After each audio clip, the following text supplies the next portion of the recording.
thud of a mechanical digger disturbs the silence of a graveyard. I'm very conscious of coming across real evil. There's real evil here. In the dead of night, police exhume a body. It's a hard thing to go through, having a loved one dug up. This is the moment the murderous activities of Britain's biggest serial killer were unearthed. That son of a gun killed my father on Christmas Eve. In the coming weeks, the hush of night was to be repeatedly broken by exhumation after exhumation. We used to joke about it because we used to say, she's always down there, and I bet he's got fed up with her and bumped her off. And now... Over the coming months, detectives were to investigate the deaths of nearly 150 patients of Dr. Fred Shipman. How far does this go? How deep is it? How many people have been murdered by Dr. Shipman? I don't think that there'll ever be an answer to that question. The only person that knows is not talking to us. Today, as the 53-year-old doctor who used his caring manner as a cover for murder was led away to spend the rest of his life behind bars, two major questions are being asked. Why and how did he literally get away with murder for so long? For the first time, the true extent of his ruthless killing spree can be revealed. How 5 patients died inside his surgery. How he killed 8 patients in 1 month. How he murdered 6 patients in 1 street. How, to obtain the means to kill, he turned a patient into a drug addict. How he then killed that patient's father when he asked too many questions about his son's treatment. How he murdered another patient he believed had left him a small fortune. And tonight we can reveal that the man dubbed Dr. Death will, in the next few days, be charged with at least 18 more murders, making him one of the world's most prolific serial killers.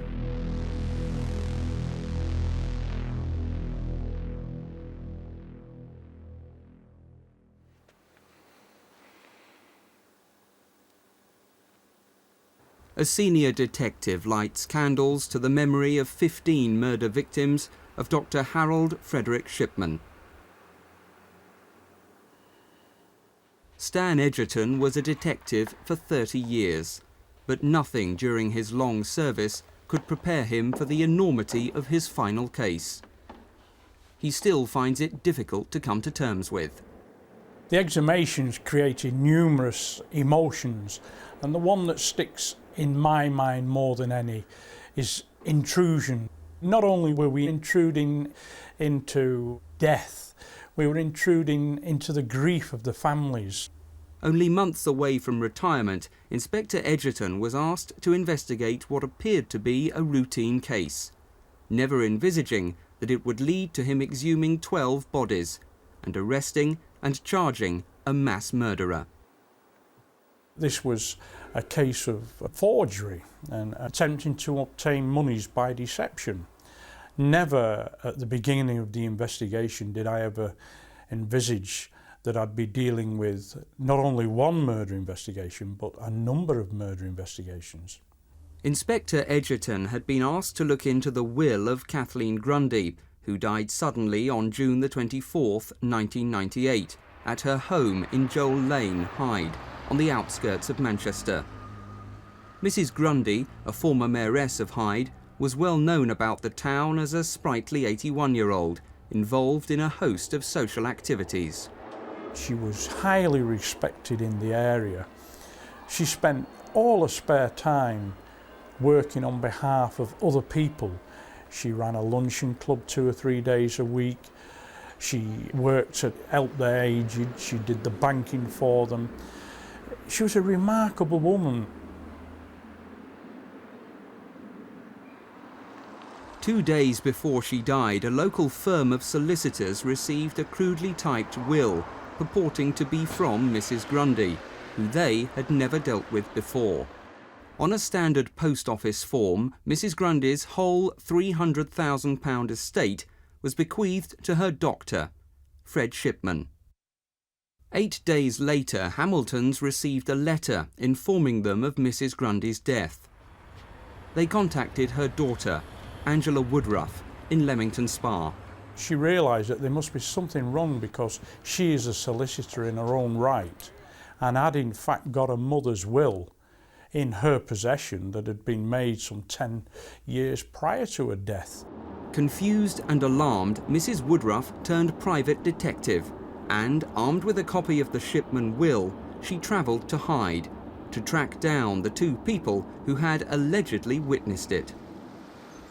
One of the witnesses was Paul Spencer. Mrs. Woodruff soon discovered how devious Shipman had been and how he'd tricked her mother. Sat in Dr. Shipman's surgery. There was maybe 6 or 7 other people in the surgery. Dr. Shipman popped his head round his door and asked whether myself and another girl that was in the surgery with a pram wouldn't mind witnessing a document. So, thinking nothing of it, I stood up, went into the room. There's an old lady sat in the room. I now know that lady to be Mrs. Grundy. The doctor passed me a folded over document, which he said, as he passed it, he asked Mrs. Grundy whether or not she was okay with it, or something along the lines of, are you sure about this, is this okay? He indicated where I was to sign the document. The document was folded over so I couldn't read it, I couldn't see what was on the document, and being in the doctor's surgery I didn't dream of asking. I signed my name. Mrs. Grundy's signature was already on the document. I believed I was signing a medical form. I didn't for a minute believe I was signing a will. I would have expected to sign wills in solicitors' offices, not in doctors' surgeries. Mrs. Grundy believed she was signing an authorisation, giving her approval to take part in a survey on ageing for Manchester University. Shipman's greed was his undoing.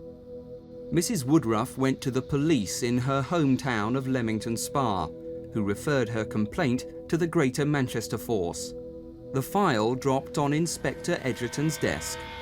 Having spoken to Angela Woodruff, the deceased's daughter, we realised that we were opening a can of worms, and we didn't know at that stage how far it was going to go. Although it's very, very fair to say, I still didn't think at this stage that I was looking at a murder inquiry. Returning to Hyde from seeing Mrs. Woodruff, Mr. Edgerton realised that this was not the first time the police had shown an interest in Dr. Shipman. 4 months earlier, after a worried GP had expressed concerns about the high number of deaths among Shipman's patients, a secret police inquiry was ordered by the local coroner, John Pollard. Originally, I was approached by a local general practitioner in the Hyde area, and she felt that she had been signing rather more second cremation certificates than would normally be the case, where the first signature was that of Dr. Shipman. And on the basis of that, she then telephoned me and asked me to look into the matter to make sure that everything was as it should be. There were 2 possible explanations for that. One was that something untoward was happening, or the other explanation was that Dr. Shipman was just a very, very conscientious GP and happened to be in attendance with a lot of patients shortly after they died at their home address. But the concerned doctor was not the only person to notice the abnormal number of deaths being certified by Shipman. Undertaker Debbie Bambrough was another. The well-respected family firm Frank Massey & Son is the largest independent funeral directors in Hyde. We were concerned that there were too many deaths from one surgery, especially when that surgery only had one doctor. Most of the deaths seemed to fit into a pattern, usually ladies, nearly always ladies. Never anyone that had been ill, as in terminally ill. It seemed strange that nearly all the people that had died were dressed. I was ill, they're generally usually in bed with the nightwear on, but that was never the case. They were always fully dressed as if they'd just come back from shopping. It was very rare that anyone actually died in bed. It was usually sat up in a chair in the living room, Things just didn't add up. We talked about it as a family, the circumstances of the deaths. Debbie came to me one day and just said she was concerned with all these sudden deaths, which was Dr. Shipman was signing the forms for. And I sort of said there's nothing to worry about, it's just that he's old patients. And I think she had a word with another doctor about it, and then she's had another word with me. This was a couple of months later, something like that. So with that, I thought I'd go down and have a word with Dr. Shipman. When my father went to see Dr. Shipman about the concerns that we had, I think it took a lot of courage to do that. It was ridiculous. We trust a man, trust a doctor, and for us to make accusations, assumptions, to have concerns about a doctor maybe murdering people, because that's what it is. I was the last one in the surgery at the time. Said to me, yes, come on in. I went in his surgery. I told him then it was a bit rather embarrassing what I'd come for, and I explained to him that both myself and my daughter were a bit concerned with some of these deaths. And he didn't show any signs of shock, surprise, anything at all. He just said, oh, I'll show you. He got his book out, which is the register that he keeps a copy of the certificate that he's given to a next of kin to a deceased person, and showed me on there, and he said anybody can come and look at this book that wishes to. Our minds had been put at ease, maybe not fully, but had been put at ease by various people in authority that there was nothing untoward. We had a call off a police constable. The constable just said to us what it boils down to is he's got a vast amount of patients, elderly patients, and he's such a caring doctor that it's just he gets more deaths than anybody else, and with that I was quite satisfied. The police carried out a full investigation at that stage based upon the instructions that I gave to them. I was quite satisfied with the inquiry that they made, but it led to nothing. They couldn't see anything that was wrong at that time. Mr. Pollard's instructions that Shipman was not to be made aware of any inquiries or their source prevented police carrying out a full investigation. I would carry on going to see my doctor, Dr. Shipman, as normal. And the longer I sat in his room, the more I thought how ridiculous these suspicions and concerns had been. It was impossible to think that my doctor, who I trusted in and confided in, could be doing something so terrible.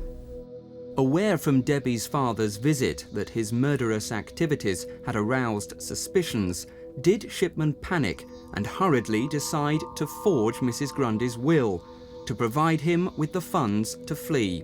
Inspector Edgerton thinks not. It's been suggested from a number of sources that one of the reasons why he perhaps forged the will as he did was that he thought that his world was collapsing around him. I personally don't go along with that view at all. It's my firm belief that he thought he was so invincible, so super intelligent, that he thought that the police weren't aware of what was going on. Following the coroner's inquiry, Shipman's belief that he could fool anyone led him to commit 3 more murders, the last being Mrs. Grundy. The crude forging of her will was the act of supreme arrogance that was to be his downfall. I think it's part of this arrogance. I've got away with this for the length of time that I have. Nobody's queried me about it, nobody's questioned me about it. I might as well make a few bob out of this. It may well have been his thoughts. And he's proceeded to put together that will, which, when you look at it, is just an amateurish attempt. The inquiry was beginning to take off at a rapid rate of knots, and I've got to say that Detective Superintendent Bernard Postles took hold of things then and said, well, let's sit down and let's go through this piece by piece and let's simulate exactly what we've got. It must have made him sit up sharply in his chair when a detective inspector suddenly talking about exhumation of bodies. to give him his due, it didn't take him long to realise and grasp that what I was telling him was probably the only direction that we could go in. In the dead of night, a month after Mrs. Grundy was buried at Hyde Chapel, Inspector Edgerton was in charge of exhuming her body. The actual logistics of doing an exhumation is a mammoth operation. There are so many things to have to consider to keep the decency of the matter, to show respect and reverence to the deceased remains. There was the family that had to be considered. We had to make sure that we'd identified the correct grave. We had to take soil samples, make sure that the mortuary were put on notice because we were going to have a post-mortem. It's a strange feeling to be stood there at 3 o'clock in the morning in the pitch dark with a team of men that were going to dig up a body. Being the senior officer at the exhumations, I was also conscious of the welfare of all the staff that were there, even though some of them were not police officers, they were civilian members of support staff. I was conscious of their feelings as well. At the same time as Mrs. Grundy was being exhumed, Stan Edgerton had a team of detectives raid Shipman's home and surgery, looking for the typewriter and other evidence used to forge the will. Dr. Shipman was well aware of what we were looking for and in fact produced the typewriter, which is a portable typewriter. It didn't look a very expensive machine, but he produced it from a cupboard in the surgery. The typewriter, the forged will, and samples taken from Mrs. Grundy's liver and muscle tissue were sent to the Forensic Science Laboratory at Chorley for analysis. Experts quickly established that Shipman's typewriter had been used to forge the will and the letter.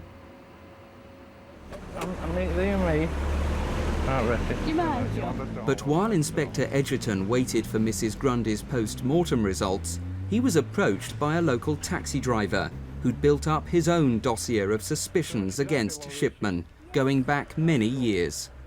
Perhaps 24 of my customers passed away in very, very similar circumstances. All of them Dr. Shipman's patients. But people were having a call from the doctor and within a couple of hours of him visiting them, they were passing away. John was talked out of going to the police by his wife, worried about wrongly accusing a well-respected doctor of murder. But when the investigation into Kathleen Grundy's death started, he decided it was time to act. When I approached Mr. Edgerton after Kathleen Grundy's death, and I told him that I'd compiled a list of my customers who died in similar circumstances to Kathleen, going back 6 years, he was shocked.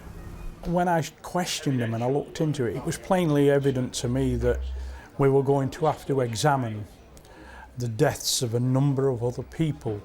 Gut reaction set in, and when that was discussed by the senior management teams, we then decided that yes, we'd have to look at further exhumations. Harold Frederick Shipman was born in Nottingham in January 1946. His early years were spent at this house in Longmead Drive. His father, also Harold Frederick, was a long-distance lorry driver. His mother, Vera, was ill for many years, slowly dying of cancer. Fred, the middle one of 3 children, was the clever one of the family. He passed his 11+ to the local grammar school, High Pavement. Although never a high flyer and in the C stream, Shipman was respected by the other boys for his sporting prowess on the athletics track and the rugby field. Seen here securing the ball in a line-out in some rare footage of a school match, Shipman is well remembered by former schoolmates. I was a friend of Fred. We were in the same year as one another. We played rugby together. He was a very, very able sportsman and notable for his rugby and also for his athletics. Fred was a very quiet, calm individual, until he got on the rugby field, and then he was quite a fiery character. But as an individual off the field, very easygoing and quiet young man. Fred passed 5 O-level GCEs and went into the 6th form, only for disaster to strike. His mother died. Fred was just 17. Vera Shipman had fought a long and brave battle against cancer with ever-increasing daily injections of morphine. Some believe this early introduction to morphine and death had a lasting effect on young Fred. His reaction at the time was considered bizarre. It must have been a Monday morning that we met up and we were walking back to school. And as you do, you know, what did you do at the weekend? And I told him what I'd done at the weekend, and I asked him what he'd done. And he said, "Oh, my mum died." I said, "Oh, God, what did you do? You know, it must have been awful." And he said, "Oh, yeah, I went for a run." But he went on to say that he'd actually run till, I think he said, 2 o'clock in the morning or something, and in the pouring rain. After his mother's death, Shipman decided to become a doctor. He spent the next 6 years as a medical student here at Leeds University. In his first year, he met his wife, Primrose Oxterby, then a pretty 17-year-old window dresser. Within months, Prim was pregnant with Sarah, the first of their 4 children, and much against her parents' wishes, they were quietly married.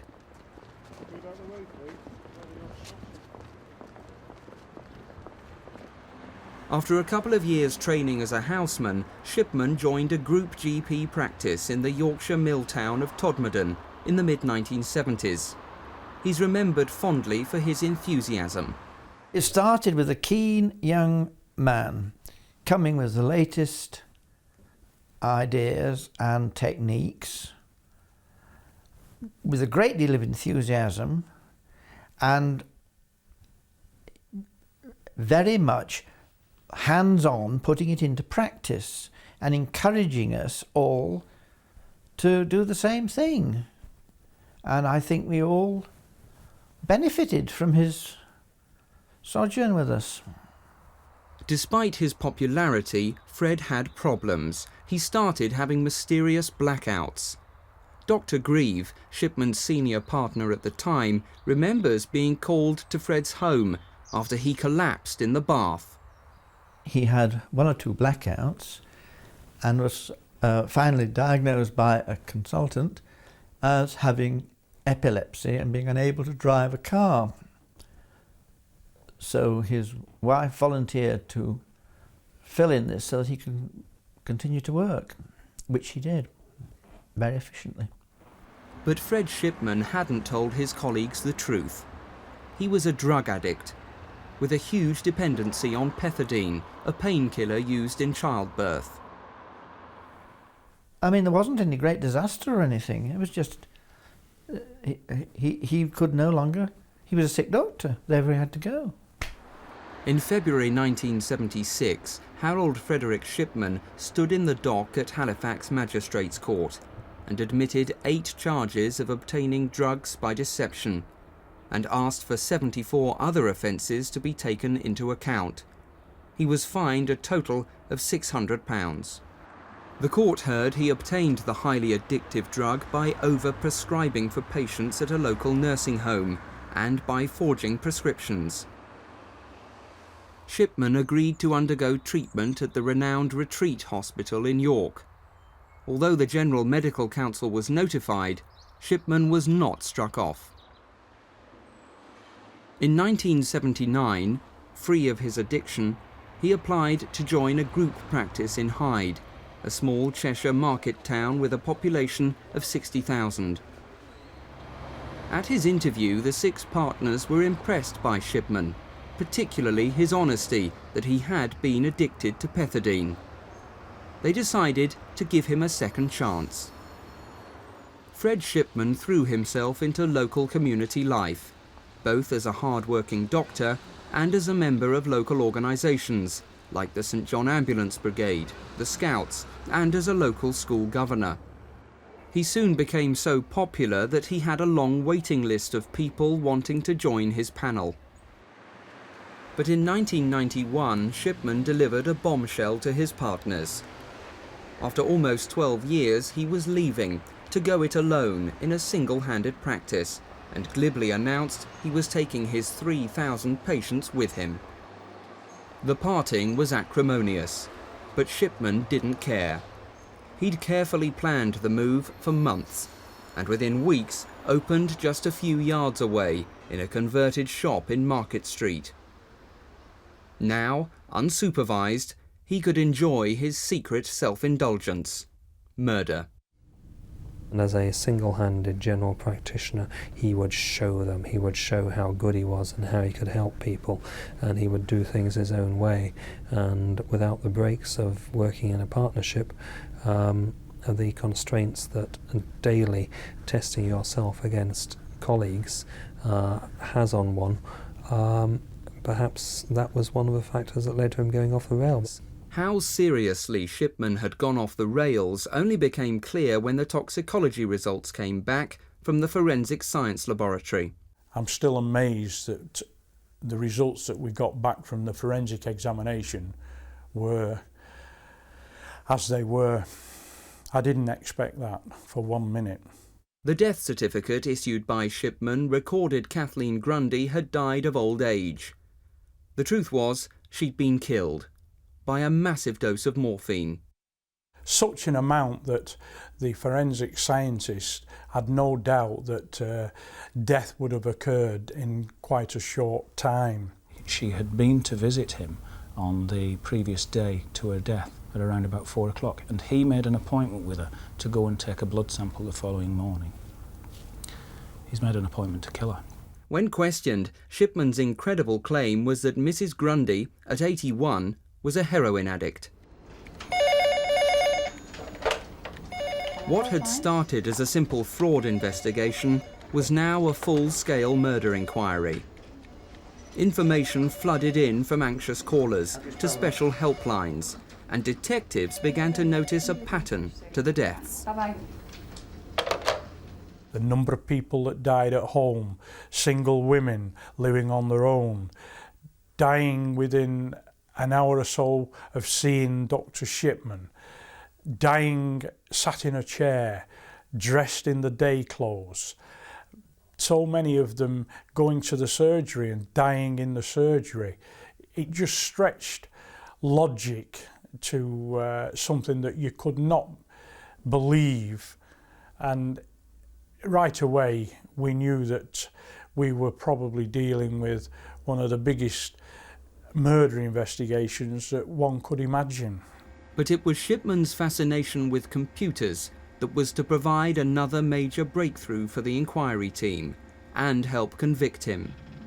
Detectives examined the deaths of nearly 150 of his patients.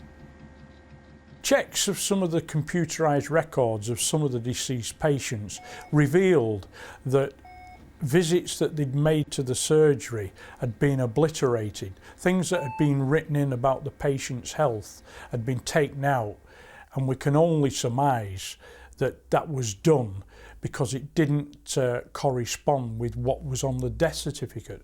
On other occasions, visits appeared on the patient's record when in fact we believed that no visit was made to the surgery. It was as though he was building up a history that would tie in with the medical records that he wrote onto the death certificate. He was certainly covering up his tracks for something. And police computer experts soon discovered what it was. Shipman was altering patient records to conceal his crimes, and on occasion, to save time, he recorded their deaths before he killed them.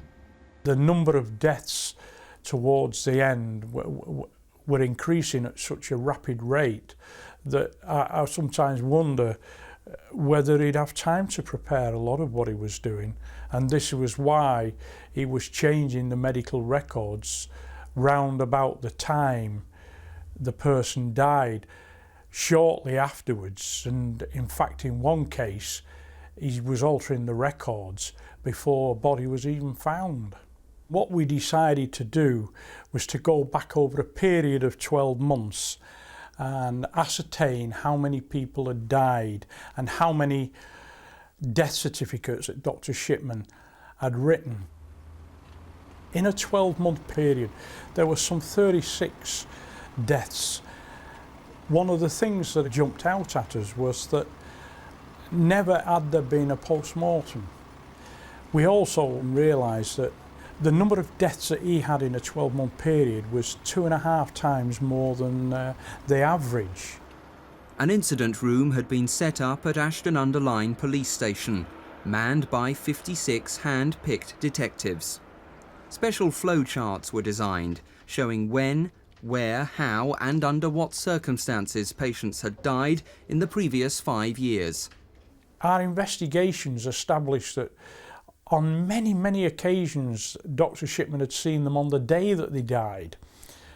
In a lot of cases he'd seen them within, if not an hour, certainly a couple of hours of death. And again, that itself become illogical.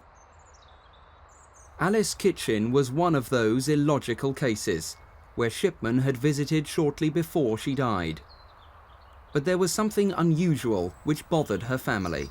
All the family were very surprised and wondered why she was sat where she was on the settee, because she never sits there. She always sits in a chair where she can see out the window, and as soon as anybody pulls up, she's got the door open ready for them before they've got to the door. She always sits there, and where she was found on the settee, she had her back to the window. And I do know that one neighbour that was interviewed was asked if she saw Dr. Shipman coming or going, and she said that he was coming out as she was going in her house, and that she thought it was unusual that my mother was sat on the settee. She could see the back of her, and she said that she never sits there and that she always sees everybody to the door, and she didn't see him to the door. She thought that was odd. And Dr. Shipman never spoke to her, never said she's not well, will you sit with her, or anything like that. Alice Kitchen may have died in an unusual chair at home, but 5 of Dr. Shipman's patients died in an even more unlikely place, his surgery. We spoke to a number of doctors and said, well, you know, how many times have you ever had a patient die in the surgery? And most doctors look aghast. They said, well, it never happens. One of those who died in his surgery was 72-year-old Edith Brady, a long-term patient of Fred Shipman. Edith, who loved a social occasion, was the principal guest at the family's Christmas party a few months before her death.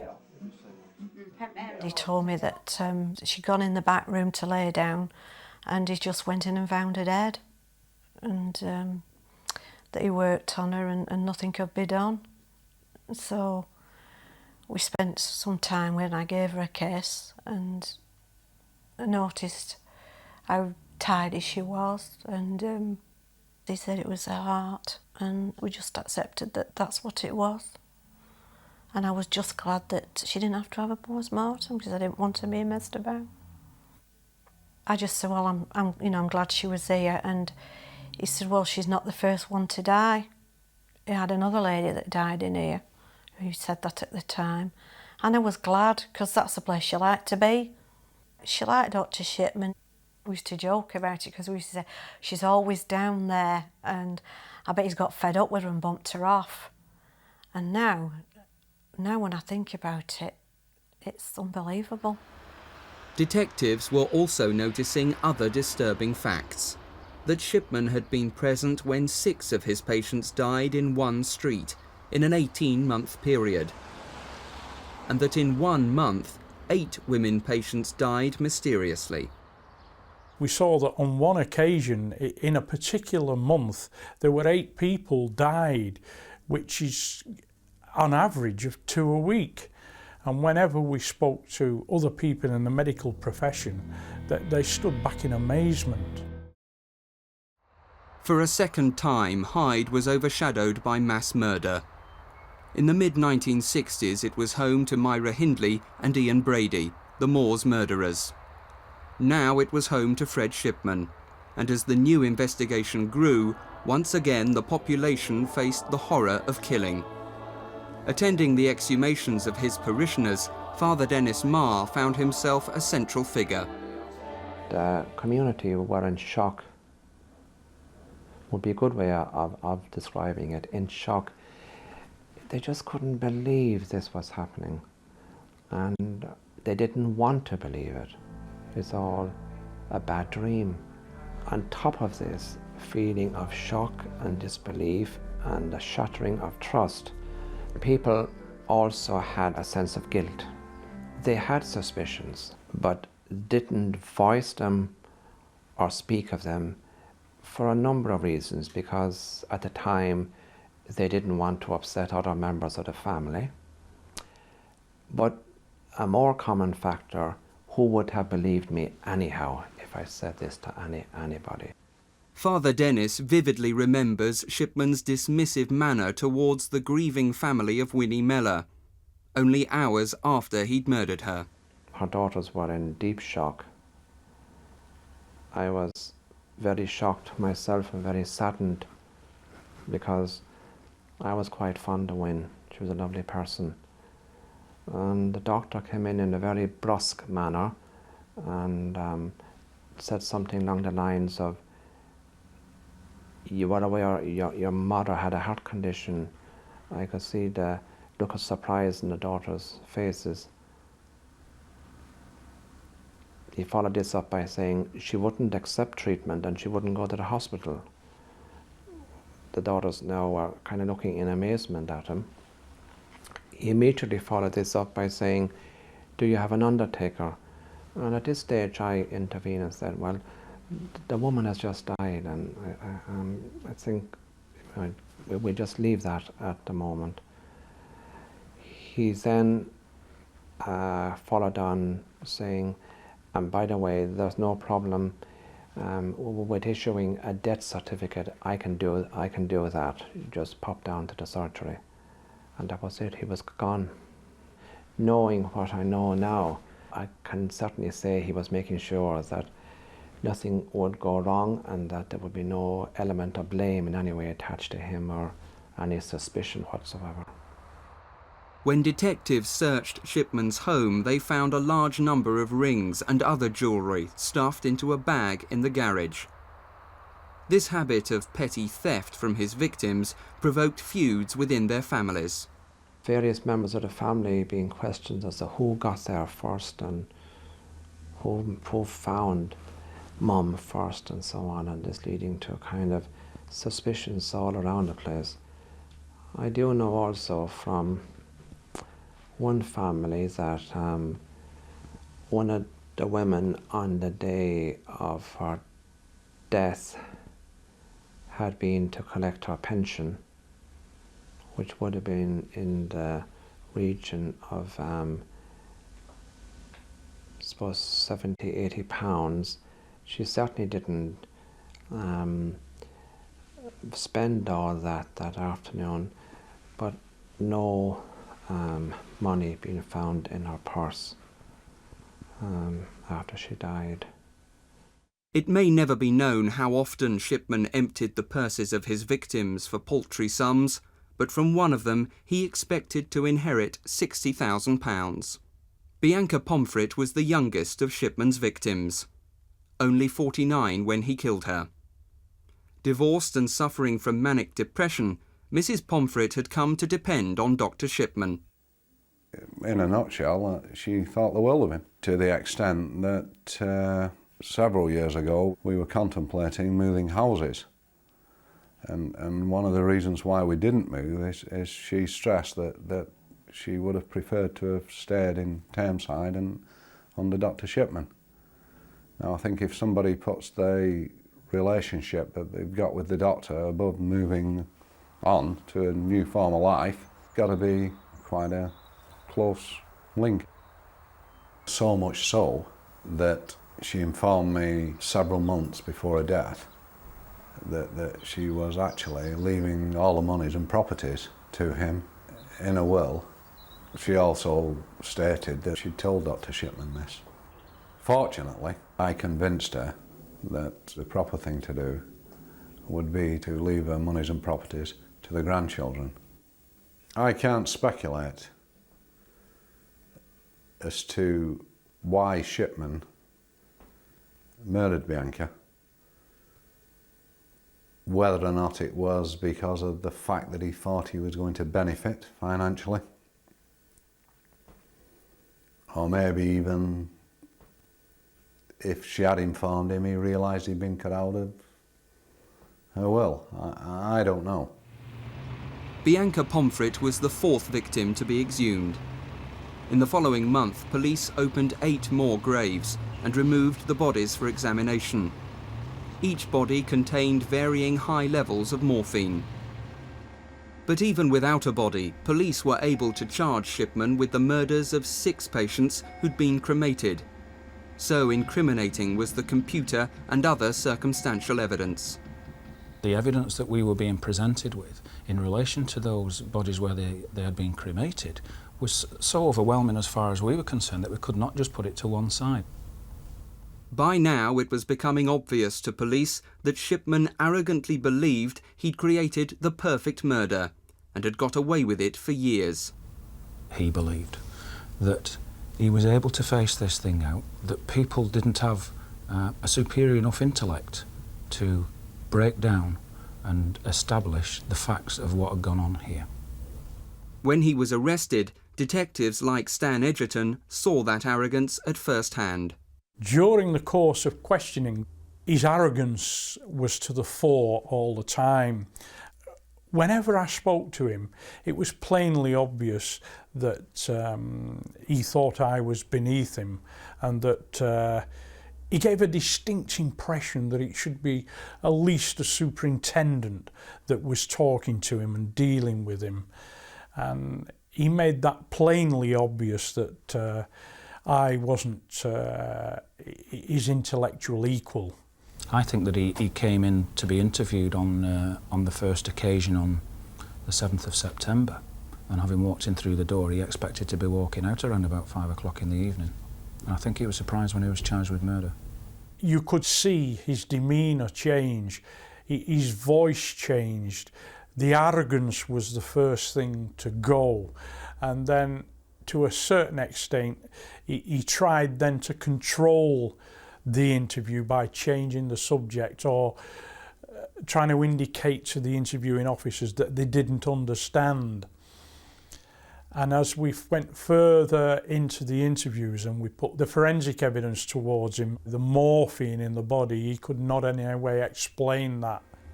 The medical records, he couldn't explain again why they'd been changed. Eventually he got more and more distressed, and at one stage actually broke down. But what really shocked hardened detectives like Inspector Edgerton was the ruthless and cynical lengths Shipman went to obtain his weapon to kill, the morphine. 2 years ago, former airline pilot Jim King was wrongly diagnosed with cancer, a week after marrying his American wife Debbie.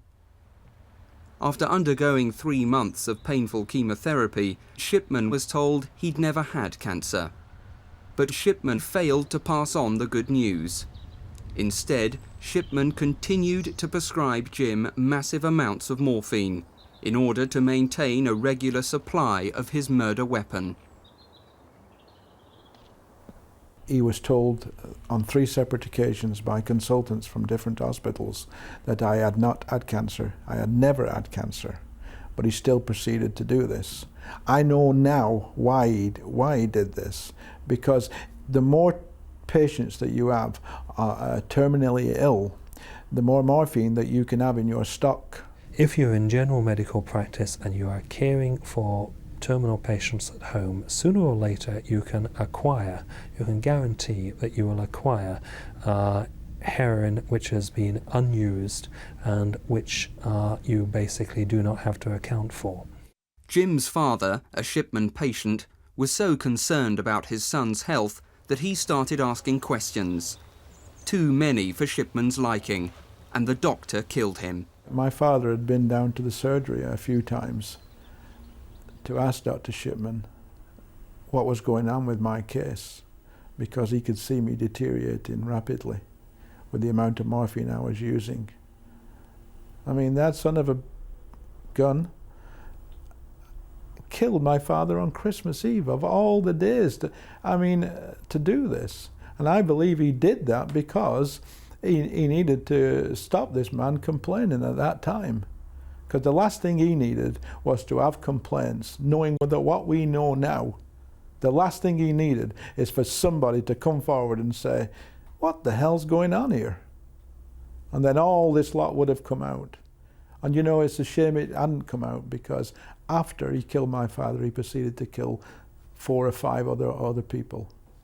And Shipman would almost certainly still be killing today, but for his amateurish attempt to forge Mrs. Grundy's will.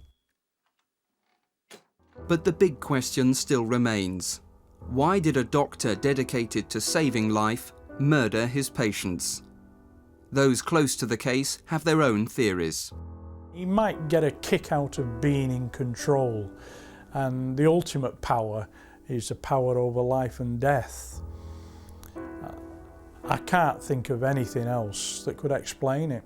Why he did it, I think, is simply a matter of convenience, that it was more convenient perhaps to get rid of a patient who was an awkward patient by killing her than by trying to persuade the family practitioner committee to transfer her to another general practitioner. It's horrendous, isn't it, to think of that could happen, but it clearly did. I think that a significant number of the people that Dr. Shipman killed, he may have killed quite simply because he did not wish to continue caring for them for whatever reason.